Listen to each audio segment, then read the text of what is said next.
Imagine walking into a skydiving center and you see two options, right?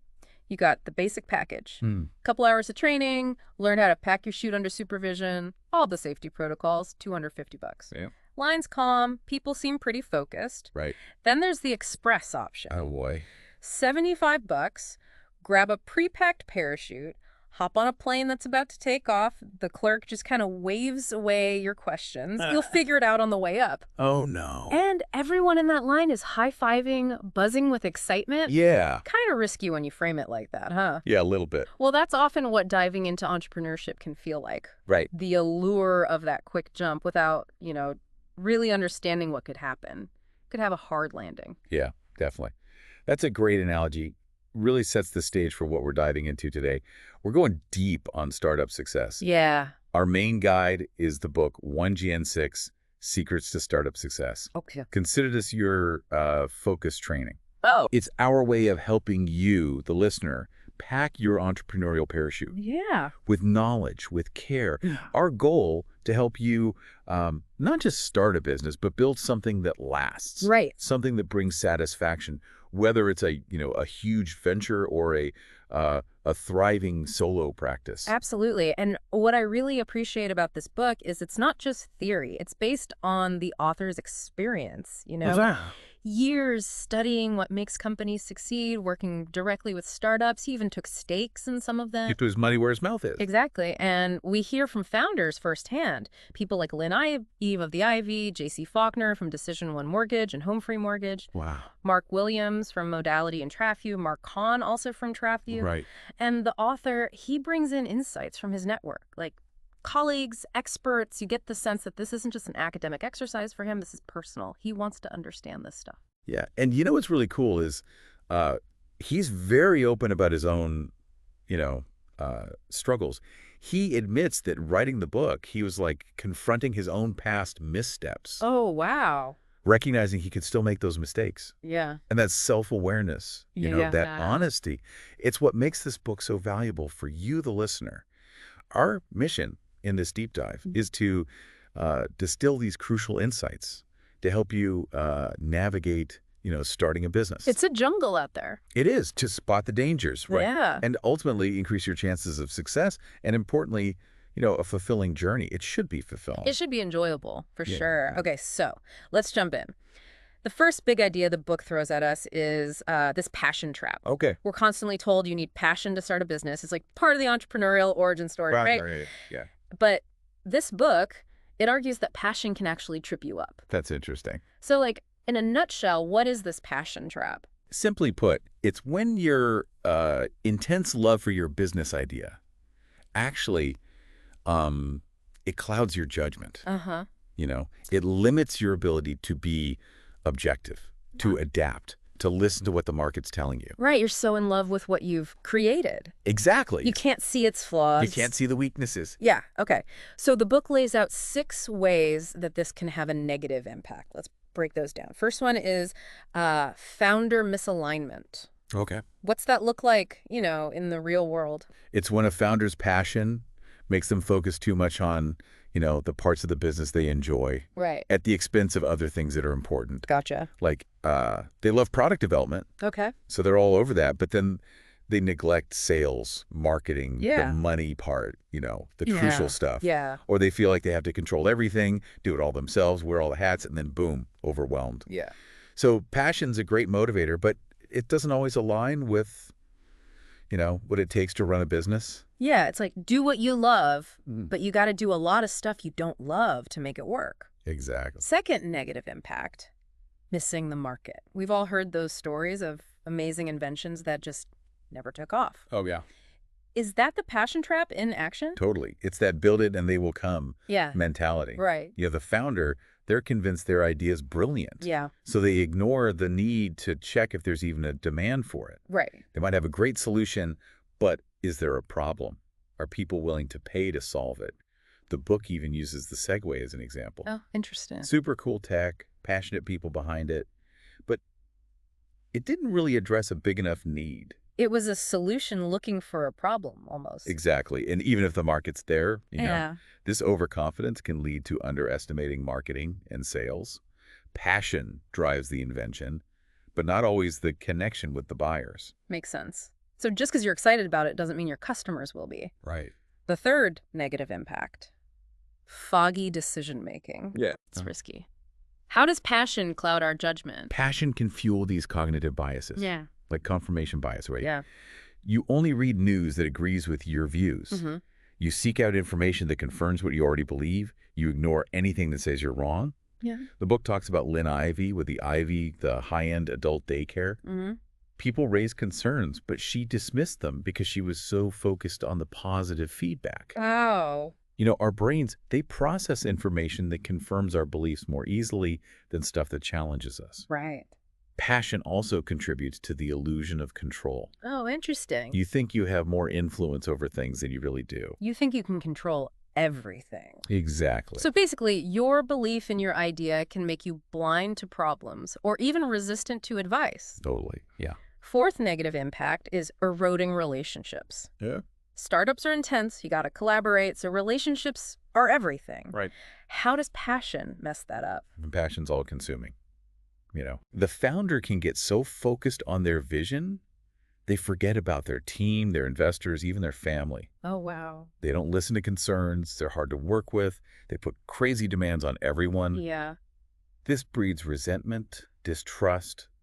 It damages the relationships that are essential for survival. It's that balance between being driven and being a bulldozer. Yes, exactly. Fifth one is wasted resources. Correct. Startups often operate on a shoestring budget, right? Yeah. How can passion lead to, like, financial missteps? Passionate founders, sometimes they fall in love with, like, pet projects, certain features, and they spend too much time and money on them without checking if the market actually cares. Right. Perfecting something nobody wants. Yeah. The book talks about J.C. Faulkner and Home Free Mortgage. His team had doubts, but he was so convinced he poured resources into it, and it failed. Oh, wow. It's putting enthusiasm before data, before financial sense. Gotcha. And the last negative impact is burnout. That constant drive, fueled by passion, that sounds exhausting. It can be. The energy and commitment that come with passion, it's a double-edged sword. If you don't rest, recharge, that initial spark becomes burnout. Yeah. And that hurts your well-being and your ability to lead. So passion, it's seen as essential, but it can make or break you. Are there any warning signs, like early indicators that a founder might be falling into this trap? Oh, yeah, there are a bunch of red flags.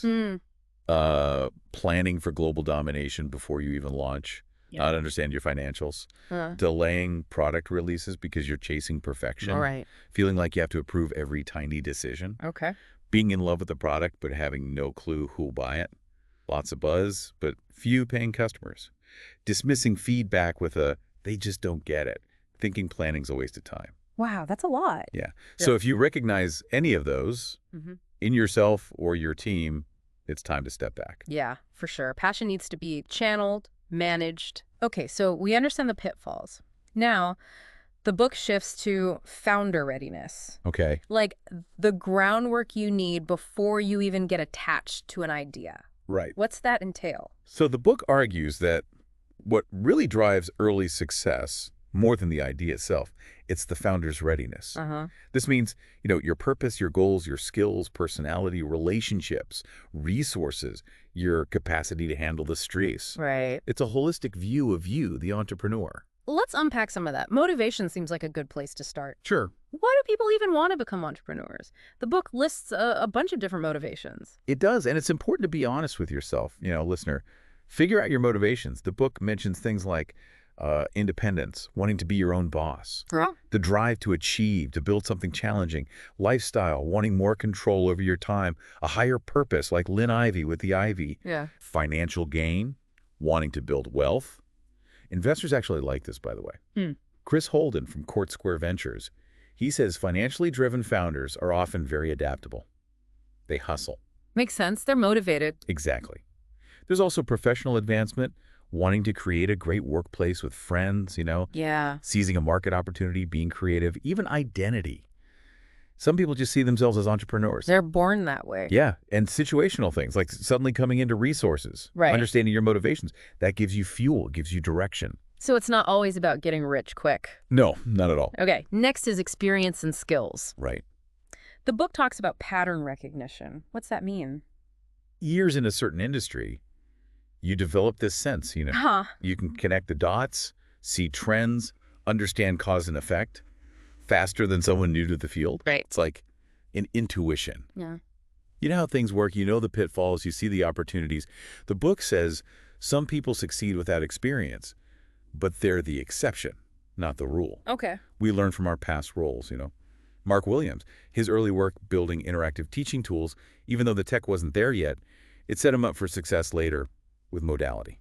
Interesting. So you're saying that experience, even if it's not directly in the same field, it can still be relevant? Totally. It's about the skills you learn, the patterns you recognize, and the book breaks down experience into 3 key areas. Okay, let's hear them. First, industry-specific experience. Starting a business is tough enough without having to learn a whole new field. Right. It's like you wouldn't trust an amateur to run a restaurant kitchen, would you? Probably not. Second, sales and marketing experience. Every business needs customers, so a founder who can reach them has a huge advantage. Makes sense. Ideally, this experience is in the same industry, but even if it's not, a track record of selling shows you understand how to attract and keep customers. That's valuable. And lastly, leadership experience. It's okay. Building and guiding a team is key for any business. Right. So having experience leading, delegating, coordinating, that's super valuable. So it's not just about the idea and the passion. Right. You need the skills to back it up. Exactly. What about personality mindset? Are there certain traits that make someone a better entrepreneur? Absolutely. The book lists a bunch of key characteristics: being action-oriented, not just talking, but doing. Passion, of course, but hopefully now a bit more informed. Right. Perseverance, resilience. Like Mark Kahn, he bounced back after his first venture failed. Impressive. Focus, flexibility, you got to adapt, right? Yeah. Realistic optimism, confidence, a healthy tolerance for risk. The book pushes back on this idea of entrepreneurs being huge risk takers. It's more nuanced than that. Tolerance for ambiguity, you can't know everything up front. Initiative, being a self-starter. Yeah. Learning orientation, always wanting to grow, and fundamentally integrity. It's like a whole self-assessment checklist. It is a tough but important one. Okay. Relationships. Yeah. How crucial are those? Vital. The book talks about identifying those key relationships, the ones that can make or break you. Who are we talking about? Your financial backers, your spouse, key team members, early clients, those are your leverage points. Right. They can help you succeed, but if they're not on board, that's a huge risk. Beyond those, build a wider network: potential customers, future employees, advisors, service partners, vendors, investors, referral sources. It's like building an ecosystem. Exactly. And don't forget your family. Talk to them honestly about the impact this will have, the time commitment, the finances, the stress. It's a family affair. It is. Unexpected challenges can cause huge stress if your family's not prepared. Managing expectations is key, both at home and with investors. Okay, what about resources? Beyond just money, what else matters? The book highlights 2 key resources: time and commitment, and finances. Okay. Honestly assess how much time you can realistically dedicate. Right. And of course, having enough money, whether from savings or funding, is crucial to launch and to survive until you're making consistent revenue. It's the runway, right. Exactly. Now, this is fascinating. Physical and emotional capacity. Yeah. Running a startup, it's a marathon. The book talks about the corporate athlete. Yes, it uses that idea from Jim Loehr and Tony Schwartz that to perform well consistently, you need to manage your energy. Physical, mental, emotional, and spiritual. It's not just about working long hours. No, it's about building your capacity in all these areas. So how do you actually do that? Self-care is huge. Sleep, exercise, nutrition, balancing work with recovery, taking breaks, managing your focus, minimizing distractions. The book even mentions J.C. Faulkner. He personalized his office with pictures of his employees' loved ones. Yeah, to foster connection, remind everyone of their why. That's cool. Neglecting your well-being, Yeah. that leads to burnout. Yeah. And then you're not effective as a leader. Founder readiness, it's not a one-time thing, is it? No, it's an ongoing process. It's always growing, improving. Exactly. No founder has everything perfect from day one. Right. It's about self-evaluation, Right. honesty, adapting to the needs of your venture. Okay, so we looked inward at the founder. Yeah. Now the book shifts focus to the market. Okay. It uses this great quote from Peter Drucker.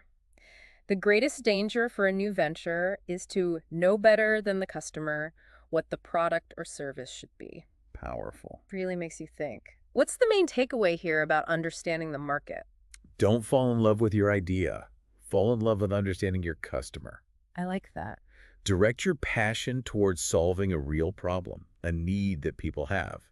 The segue, it's a perfect example of what happens when you don't validate market demand. Right. Amazing tech, passionate people, but it didn't solve a big enough problem. It didn't meet a real need. Exactly. Okay, the book outlines 3 market imperatives. Okay. Core strategies for staying market-focused. What are they? First, know your market. Seems obvious, but go deeper. It is, but it's more than just surface level. You have to understand your target customer deeply. Yeah. Their needs, their pain points, their motivations. Yeah. You need to assess the market opportunity, the size, the growth potential, the trends. Right. And you need to know your competition. Who else is out there? What are they offering? What are their strengths and weaknesses? Makes sense. The book emphasizes inbound marketing. Listen to the marketplace. Oh, interesting. Talk to potential customers, network with colleagues, even analyze what your competitors are doing. Don't just shout about your product. Listen. Exactly. Second imperative, target and engage ideal customers. Right. Not all customers are equal. No way. Focus your efforts on attracting the best fit customers, the ones who truly value what you offer and can actually afford it. That makes sense. The book also mentions marquee customers. Oh, what are those? High-profile early adopters. Their involvement gives you credibility. It attracts others. Like a seal of approval. Exactly. And the third imperative, execute on the market opportunity. Yes. Turning all that knowledge into a successful business. That's it. The book quotes Jan Carlson, the guy who turned around SAS, the airline. Okay. His focus was on the customer experience. Make every interaction positive. Makes sense. So, your business, from the customer's view, is the sum of all their experiences with it. This means marketing and sales are critical. You can't skimp on that. No shortcuts. The book also highlights partnerships, strategic alliances that can give you stability, new customers, connections, promotion. Like a symbiotic relationship. Exactly. Think Microsoft and IBM early on, or modality with Apple. Find the right opportunities and say no to distractions. Focus on what matters. Right. So if a startup's struggling with sales, it means something's off with these market imperatives. Yeah, often. The book has a framework for figuring out why sales are low. What's that? Structured problem solving, like the 5 whys technique that Eric Ries talks about. Okay. Dig down, find the root cause. Is it an internal process issue that you can fix? Like a product error or a communication breakdown. Exactly. Or is it a market weakness? Maybe there's just not enough demand for what you're offering. That's a tough realization. It is, but it's crucial to recognize early on so you can pivot, Change direction. Exactly. And understanding your competition, it's not just about looking at direct competitors. Right, it's broader than that. You need to see all the alternatives that customers might choose, even if they don't seem like competitors at first. Give me an example. Lynn Ivey, she underestimated the power of the home care industry. Families were already using that. They didn't want to change. Inertia, they were comfortable with the status quo. Exactly. And the Segway, it had some niche uses, but overall it wasn't the best solution for any big group of people. Compared to what was already out there. Yeah. Okay, we've talked about the founder and the market. Yeah. Now, startup agility. Okay. The book says every new venture is a learning experiment. It is, in a way. So what does it mean to be agile? It means being able to execute with flexibility, adapt to new information, to change. The book has this 4-quadrant framework. Okay, I like frameworks. Break it down. Founder, market, math, and execution. Okay. In a perfect world, execution would be straightforward. Right. But in startups, all these things are in flux. They interact, they influence each other. It's dynamic. It is. And to be agile, the book talks about committing without attaching. Yeah, that's a key concept. How do you do that? It's about being committed to your vision, but also open to changing course if the data tells you to. You're all in, but not married to the plan. Exactly. Like athletes, they have a game plan, but they adjust based on what's happening on the field. Right. It's the same with startups. The book mentions creativity as an iterative process, citing Sean Cassidy. Oh yeah, his work is great. Yeah. He talks about how great ideas, they rarely just appear fully formed. Creativity, it's iterative. You build on each idea, each step refines the outcome. It's like building a sculpture, adding and subtracting clay. Exactly. And he tells this story about an art project that came from a mistake. Oh, wow. It shows how embracing the process, the unexpected turns, can lead to better results. So it's about experimenting, learning from what works and what doesn't work. Totally. The book also talks about Eric Ries and the lean startup approach. Yeah, he's all about dealing with uncertainty through experimentation and validated learning. Okay. He uses these funny examples like Ali G pitching the ice cream glove and the hoverboard to show that you can't know in advance how the market will react. Right. Your plans, they're just hypotheses. You need to test them, validate them with the real customers. Get out of the building, as they say. Exactly. And at the core of that is iteration. Yes. What does that cycle look like? Simple. Yeah. You have an idea, you take action, you see what happens, you gather data, you evaluate, and then you adjust. It's a loop. A constant loop. And this iteration, it happens at multiple levels. Yes, it does. What are those? At the smallest level, you have features. You're tweaking things, adding functionality, improving the design. Eric Ries talks about shipping code at IMVU, releasing updates constantly to get feedback. Okay.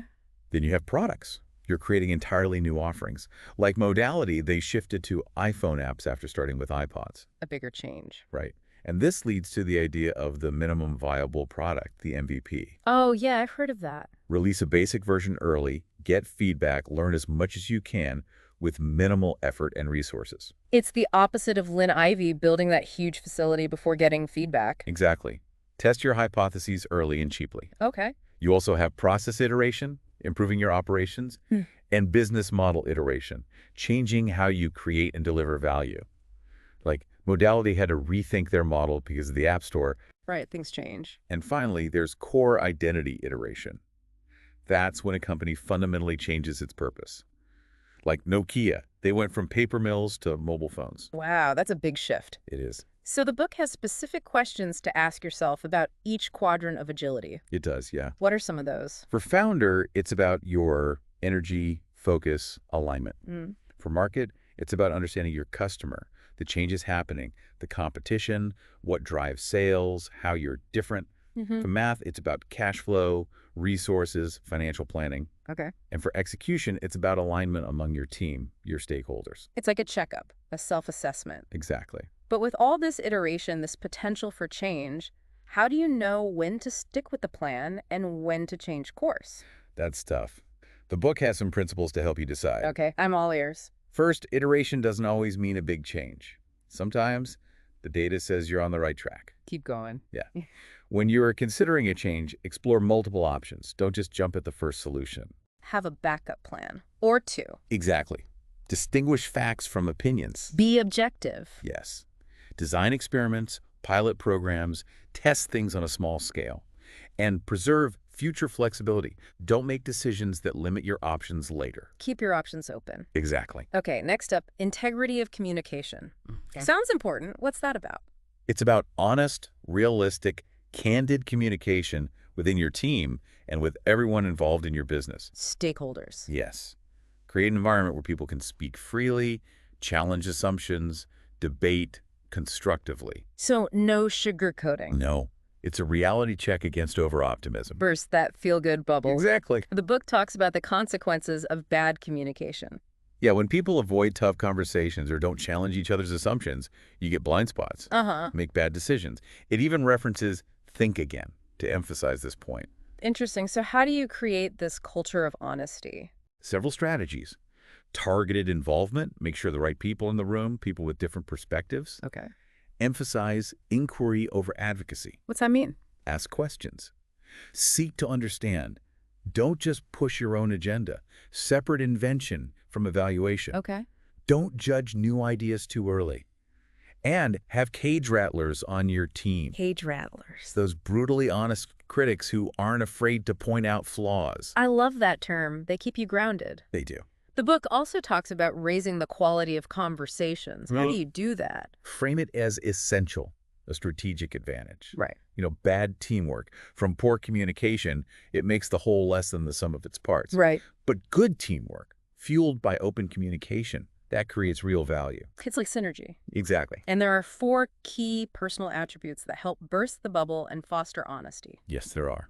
First one is curiosity. Curiosity. It's about being hungry for knowledge, being open to different opinions, even when they challenge you. That's tough. It is. Successful entrepreneurs, they seek objective information, but they're also curious about what other people think, their experiences. They're always learning. They are. They don't get defensive. They lean in. They ask questions. What am I missing? Exactly. This fuels learning and adaptation. Yeah. The book contrasts this with founders who only want information that confirms their beliefs. They're stuck in their own echo chamber. Yeah. Second attribute, humility. Okay. That's a tough one for some entrepreneurs, right? It can be. Humility is about recognizing your limitations, learning from your mistakes. Accepting that you don't know everything. Right. The book talks about J.C. Faulkner and Home Free Mortgage. He learned from that failure. You got to be able to admit when you're wrong. Absolutely. And the third attribute is candor. Candor is about being honest and direct, even when it's tough. Speaking your truth. Yes. The book mentions Ken Mocker and the left-hand column exercise he used to uncover unspoken thoughts. Okay. It also talks about the dangers of urgency. Oh, interesting. The Good Samaritan studies show that when we're rushed, we can neglect important things like communication. Just cut corners. Yeah. And the final attribute is scrutiny. Scrutiny is about questioning assumptions, embracing skepticism, facing the brutal